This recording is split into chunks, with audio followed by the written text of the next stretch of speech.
Gaza Israeli আগ্রাসনের প্রতিবাদে বিক্ষোভে ফুঁসে উঠেছে বিশ্ব। ফিলিস্তিনিদের পাশে দাঁড়াতে আওয়াজ তুলেছে সাধারণ মানুষ। গাজার শরণার্থী শিবিরে ইসরায়েলের নির্বিচার বোমা বর্ষণ, মানচিত্র থেকে ফিলিস্তিনকে মুছে দিতে জাতিগত নিধন চালাচ্ছে তেল আবিব, অভিযোগ জাতিসংঘের।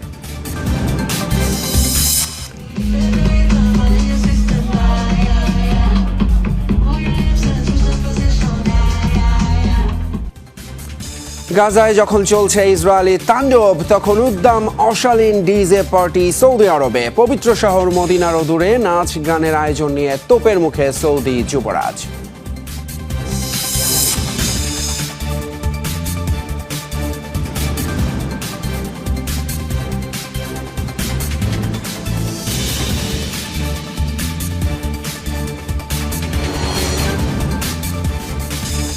এতক্ষণ শিরোনাম দেখছিলেন, আপনাদের সঙ্গে আছি আমি ফয়সাল। গাজা ইসরায়েলি আগ্রাসনের প্রতিবাদে বিক্ষোভে ফুঁসে উঠেছে বিশ্ববাসী। ফিলিস্তিনিদের সমর্থনে পাকিস্তান, লিবিয়া, ইয়েমেন সহ বিভিন্ন দেশে রাস্তায় নেমেছে লাখো মানুষ। গণহত্যা, শিশু হত্যা এবং মানবিক বিপর্যয়ের বিরুদ্ধে স্লোগানে মুখর বিভিন্ন শহরের গুরুত্বপূর্ণ পয়েন্টগুলো।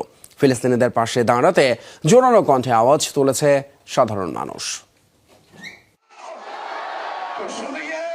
হাজারো মানুষের জমায়েত, সবার কণ্ঠে একটাই দাবি, ফিলিস্তিনের স্বাধীনতা ও মানবতার মুক্তি। থামাতে হবে এই নিষ্ঠুরতা, শিশু হত্যা। দেশ আলাদা, জাতিগত পরিচয়ও আলাদা, তবে সবারই দাবি এক, বন্ধ হোক ইসরায়েলের আগ্রাসন। যুদ্ধবিরতি চুক্তি লঙ্ঘন করে বর্বরতা চালিয়ে যাচ্ছে ইসরায়েলি বাহিনী। গত কয়েকদিনে প্রাণ হারিয়েছে ১৫০০-এর বেশি মানুষ।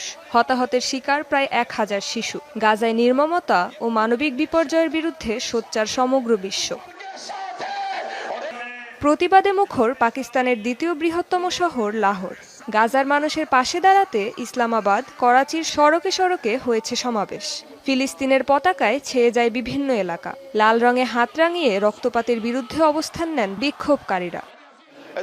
গাজার মানুষ আজ কিয়ামতের মুখোমুখি। ইসরায়েলি বর্বরতা বন্ধে মানবাধিকারের পৃষ্ঠপোষক ইউরোপ, অন্যান্য দেশ এবং জাতিসংঘের মতো সংস্থাগুলোর দ্রুত পদক্ষেপ নেওয়া উচিত। একই দিনে লিবিয়ার মিসরাতাও ছিল প্রতিবাদে উত্তাল। হাতে ফিলিস্তিনের পতাকা আর স্লোগানে স্লোগানে গর্জে ওঠে জনতার কণ্ঠ। গাজার মানুষের মুক্তির দাবিতে প্রকম্পিত হয় চারদিক। শুধু গাজা নয়, ইসরায়েলের